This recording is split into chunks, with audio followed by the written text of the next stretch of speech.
Hello everyone, and welcome to another layout update. It's been quite a while since I've actually posted a video of any real sort of update, but after going to the Worley Model Railway show, it kind of gave me the motivation to get back out here and actually start to build progress on the layout. Now, in terms of updates, there's not a major amount to update. I mean, I've only really laid a load of track, and that is over here in the new fiddle yard. Now, I think in the previous update we had only laid sort of 4 lanes over here, and they was only up to halfway, but it is effectively pretty much complete. The only lane we need to do is this first lane here, so that is kind of where we're at the moment. Now, the main sort of change we've made is kind of getting the trains up from from the bottom layer to the top layer. Now, as you know, we have got this this sort of incline here, and to get the trains up and down. Now, what we was originally going to do is put another one on the inside of the layout. Now, that would have caused a ton of problems, and we did kind of think about it and thought, that's going to take up a lot of space. It's a lot of work because we would have had to increase the baseboards and stuff like that and build it off of it, and it would have just taken too long to get the incline right and stuff like that. And I mean, you know how long it took us to do that one. So what we've done, we've come up with this solution, is to just keep the one incline and actually take away one of the roads on this fiddle yard and add these 2 points in here and here. Now, what these will do is they'll make this a lane dormant, but it won't really matter because we've still got 15 lanes in our fiddle yard, so the trains can run up and down in different ways, which is absolutely fine because we're not necessarily going to run 2 or 3 trains up and down the incline at once, so we can do that. And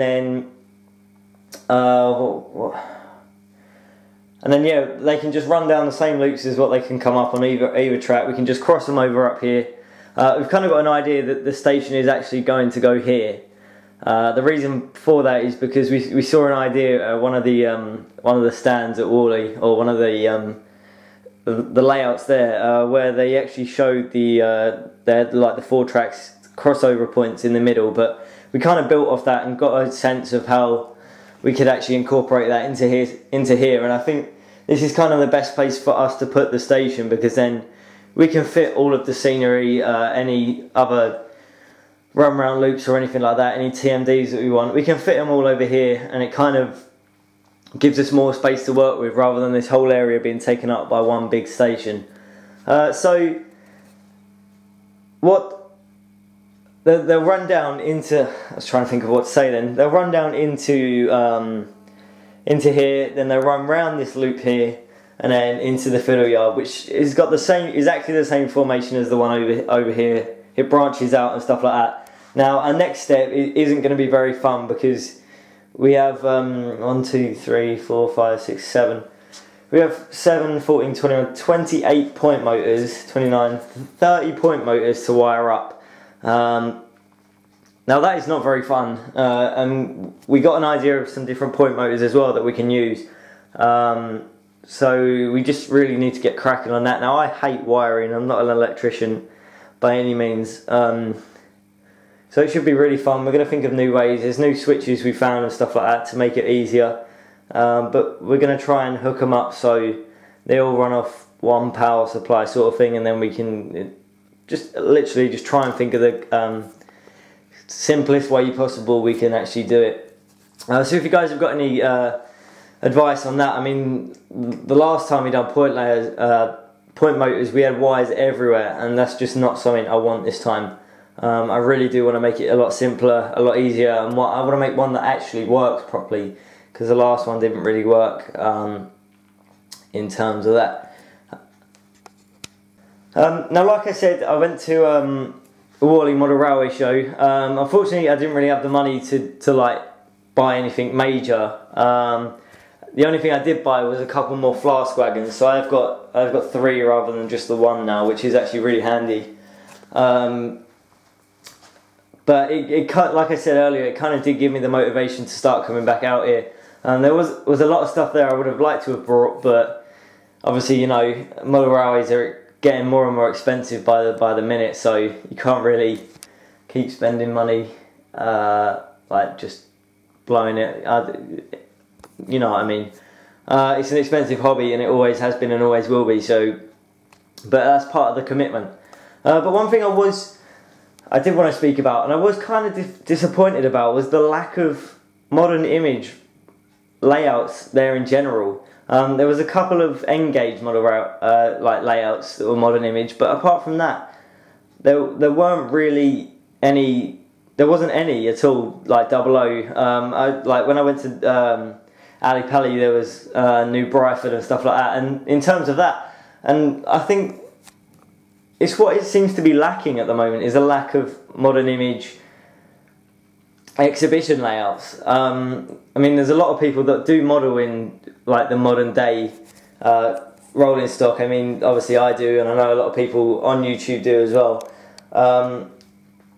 and on our own webs as well. But I was kind of surprised the lack of them up there, and that was kind of something that spoiled the show for me, because I went there looking for ideas in the hope that there was modern image there, and then I can kind of get ideas on not only just on rolling stock, but how they've incorporated different ideas and stuff. I mean, I know there is the real world and stuff, but you know, but there was a couple there. Like I said, they were in N-gauge, and they were based on, one was based on Banbury Station, and the other one was based on Hinksey Yard. And now they were absolutely fantastic. I did get a couple of videos of them, but not enough to justify like uploading them into a video. But yeah, they were really good. The Hinksey one was probably the best one. Although saying that, the Banbury Station building in N-gauge that was clearly scratch built was absolutely amazing. It put my scratch building to shame, it really did. If you guys remember from my old layout what my scratch building was like. But yeah, that is it in terms of updates on the layout. I'm not going to blabber on for too much longer. So we just need to get one more road finished here in the fiddle yard. I have started testing it with the MPV and the 37s. Obviously, I've been putting them like in and out from one end because this end isn't actually fixed in yet. But once we get this fixed in, we can run them all the way through. We do need to put another bit of block of wood just here, just because that hangs over the end. Look, we haven't got the room with this beam, so we do need to put another one in there. But in terms of that, there's not really much else to update you guys on. So if you guys did enjoy this, please like, favourite, comment, subscribe. It's always appreciated. I'd like to hear some of your comments on point motors and stuff, and electrical wiring. To me, it's probably one of the hardest things to figure out on a model railway layout, to get it working efficiently, for it to be effective. And like, I could sit here and do scenery for ages, but soldering wires and just fiddling with like loads of switches and stuff, it's just, I don't know, it's not really my cup of tea. But yeah, thank you guys for watching, and I'll catch you guys in the next update.